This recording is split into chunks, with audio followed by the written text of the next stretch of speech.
আধুনিক পর্যটন নগরী ঘোষণার ৭ বছর পেরিয়ে গেলেও আন্তর্জাতিক মানের সেবা ও ব্যবস্থাপনা নেই কক্সবাজারে।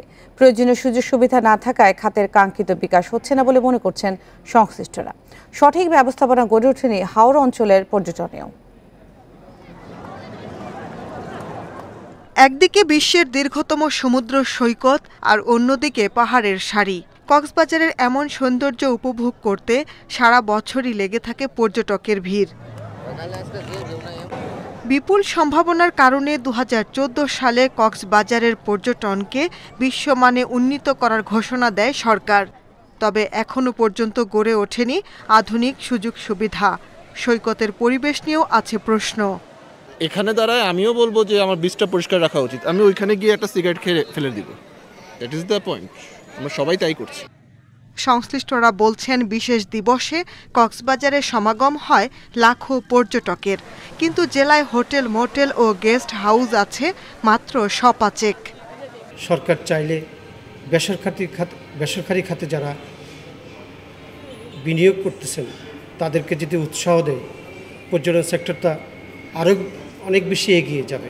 স্পেশালাইজড যে পর্যটন কেন্দ্রগুলি তৈরি করার জন্য, বিদেশিদের কাছে আকর্ষণীয় হিসাবে গড়ে তোলার জন্য, আপনি জানেন সাবগ্রামে সেখানে এক্সক্লুসিভ ট্যুরিজম জোন তৈরি করা হচ্ছে। লকডাউনের দীর্ঘ বন্ধের পর পর্যটক সমাগম বাড়তে শুরু করেছে সুনামগঞ্জের টাঙ্গুয়ার হাওর সহ বিভিন্ন হাওড়াঞ্চলে।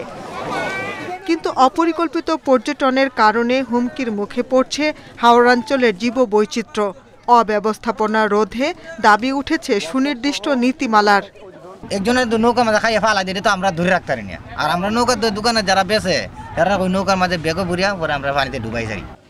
হাওরের পরিবেশ ও জীববৈচিত্র্য রক্ষায় উদ্যোগ নেয়ার কথা জানিয়েছেন জেলা প্রশাসক। খাবারের অবশিষ্টাংশ, পানির বোতল, তারপরে কবল পানীয়ের বোতল যেন কেউ হাওরে ভিতরে না ফেলে, কেউ যেন পলিথিন না ফেলে, যেন পরিবেশকে দূষিত না করে, সে ব্যাপারে আমরা সচেতনতা বৃদ্ধির কার্যক্রম ইতিমধ্যে শুরু করেছি। সংশ্লিষ্টরা বলছেন পর্যটন খাত বিকশিত হলে বদলে যাবে হাওর এলাকার অর্থনীতির চালচিত্র। প্রয়োজন শুধু সঠিক পরিকল্পনা। Shahnaz Parvin, independent news desk. এক দশকে বিকশিত হয়েছে খাগড়াছড়ি, মৌলভীবাজার ও নেত্রকোনায় পর্যটন খাত। এসব অঞ্চলের অর্থনীতি এখন পর্যটনের উপর নির্ভরশীল। পাহাড়, ঝর্ণা ও হাওরের জলরাশি দেখতে বিভিন্ন প্রান্ত থেকে ছুটে আসছেন পর্যটকরা। তবে টেকসই পর্যটন গড়ে তুলতে আরও নতুন ট্যুরিস্ট স্পট উন্নয়নের দাবি এ খাতের ব্যবসায়ীদের।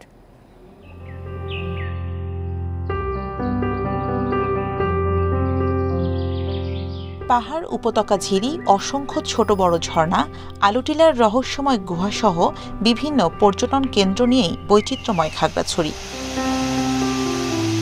নয়নাভিরাম এসব সৌন্দর্য উপভোগ করতে এখন প্রতিনিয়ত ভিড় জমান ভ্রমণ পিপাসুরা। বর্তমানে পর্যটন কেন্দ্রের অবকাঠামোগত উন্নয়ন ও সড়ক যোগাযোগ সহজ হয় খাগড়াছড়ি এখন পর্যটকদের অন্যতম ভ্রমণ গন্তব্য। যোগাযোগের ব্যবস্থাটা আমার মনে হয় খুবই ভালো হয়েছে। আমি কোনো রাস্তায় সেরকম কোনো ভাঙাচোরা দেখি নাই। খাগড়াছড়ির অর্থনীতির চালিকা শক্তি এখন ঘুরতে আসা পর্যটক। অবকাঠামোগত উন্নয়নের ফলে কর্মসংস্থানের সুযোগ সৃষ্টি হয়েছে, ফলে এই পর্যটন শিল্পের উন্নয়নের ফলে খাগড়াছড়িতে সামগ্রিকভাবে অর্থনৈতিক কর্মকাণ্ডে বিরাট বড় গতি সঞ্চারিত হয়েছে।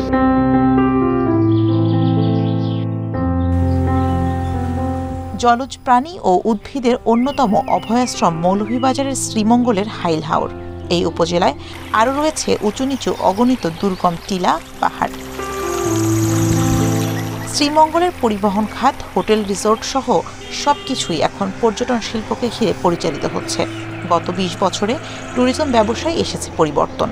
গড়ে উঠেছে ৭৫টি হোটেল, রিসোর্ট সহ ৫ তারকা হোটেলও।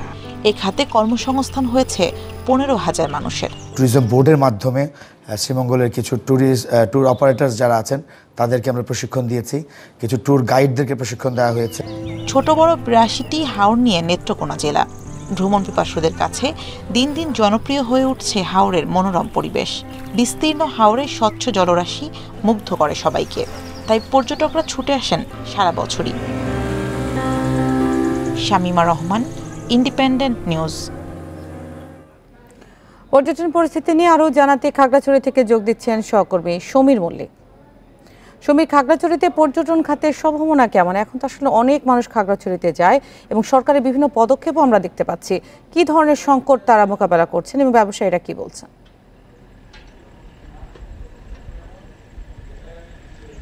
দেখুন, গত এক দশক কিন্তু খাগড়াছড়ির পর্যটন খাতে ইতিবাচক পরিবর্তন হয়েছে। বিশেষ করে এখানে অবকাঠামোগত যে উন্নয়ন সেটা কিন্তু দৃশ্যমান হয়েছে।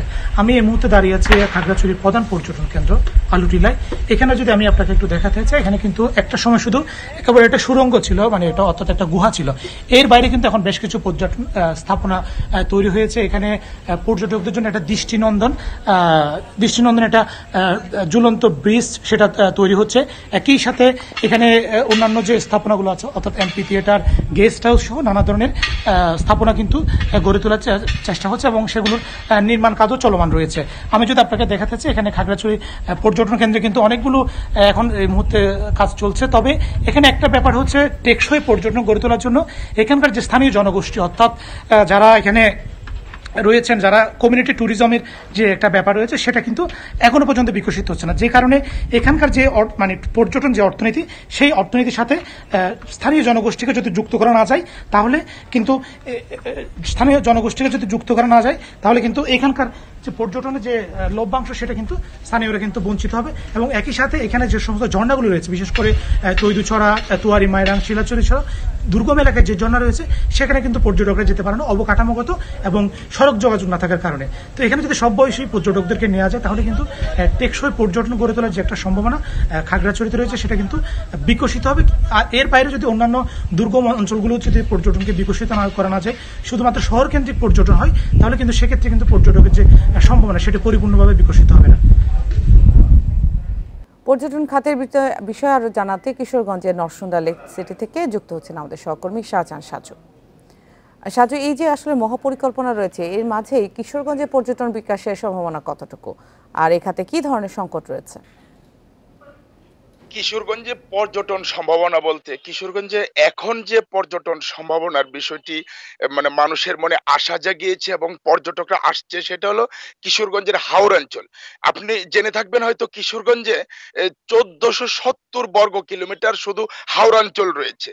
এর আগে হাওড় ছিল অবহেলিত, কিন্তু গেল 3 বছর মানে প্রথম শুরুটা হয়েছিল উপজেলার নিকলি বেরিবাঁধ, 2 কিলোমিটার হাওড়ের যে বাঁধ, সেই বাঁধে ছলা ঢেউয়ের শব্দ স্থানীয় কিছু পর্যটক সেটা আবিষ্কার করেছিল। পরবর্তীতে দেশের বিভিন্ন প্রান্ত থেকে পর্যটকরা আসতে শুরু করেন। এরপরে আপনারা যে জিনিসটা দেখবেন, হাওড়ের বিস্ময় বলে খ্যাত 30 কিলোমিটার অলওয়েদার সড়ক, যেটা প্রধানমন্ত্রী শেখ হাসিনা উদ্বোধন করেছেন। এই যে অলওয়েদার সড়ক হাওড়ের মানে পানির বুক চিরে, এই মনোরম দৃশ্য যখন সামাজিক যোগাযোগ মাধ্যম বা গণমাধ্যমে ভাইরাল হলো, তখন মানুষের উপচে পড়া ভিড়। এছাড়াও কিশোরগঞ্জে পর্যটনের আরো অনেক মানে সম্ভাবনা রয়েছে, কারণ এখানে প্রত্নতাত্ত্বিক অনেক বিষয় রয়েছে। বাংলার প্রথম মহিলা কবি চন্দ্রাবতীর বাড়ি কিশোরগঞ্জ, সত্যজিৎ রায়ের বাড়ি কিশোরগঞ্জ, ইশাখার বাড়ি কিশোরগঞ্জ, ইশাখার দুর্গ রয়েছে এখানে। এরকম অনেক মানে প্রত্নতাত্ত্বিক অনেক ইয়ে রয়েছে। তবে হাওড় এখন প্রধান আকর্ষণ। আর হাওড়ের যে বিষয়টা আমি আপনাকে একটু বলবো, মানে হাওড়ে পর্যটকরা এখন যে আসছেন, এটা আসলে পরিকল্পনার বাহিরে। আমরা প্রশাসনের সাথে কথা বলেছি, প্রশাসন আসলে ওই মানে পরিকল্পনা মাফিক এখনো কিছু কুলিয়ে উঠতে পারেনি। আপনি জেনে থাকবেন, হাওড়ে কিন্তু এখনো অনেক মানে পর্যটনের অসুবিধা রয়েছে। পর্যটকরা এসে ভালো থাকার ব্যবস্থা নেই, খাওয়ার ব্যবস্থা নেই, স্যানিটেশনের ব্যবস্থা নেই। হাওড়ে এসে পর্যটকরা পানিতে ডুবে মৃত্যুবরণ করছে।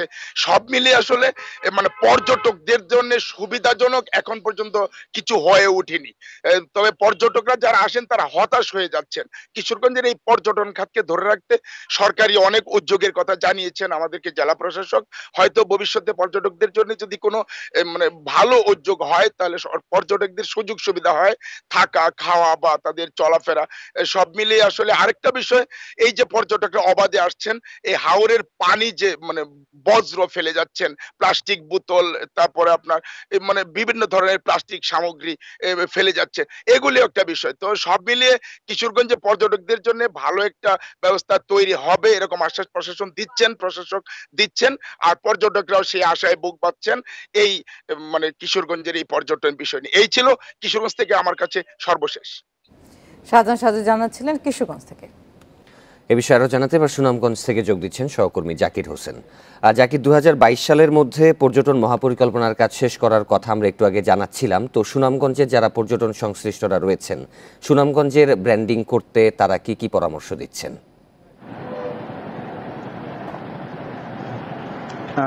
দেখুন, সম্প্রতি সুনামগঞ্জে কিন্তু ট্যুরিজম বোর্ড এবং ট্যুরিজম বোর্ডের নেতৃত্বাধীন কিন্তু যারা স্টেক হোল্ডার আছে তাদেরকে নিয়ে একটি সুনামগঞ্জে একটি নিরীক্ষা কাজ চালিয়েছে।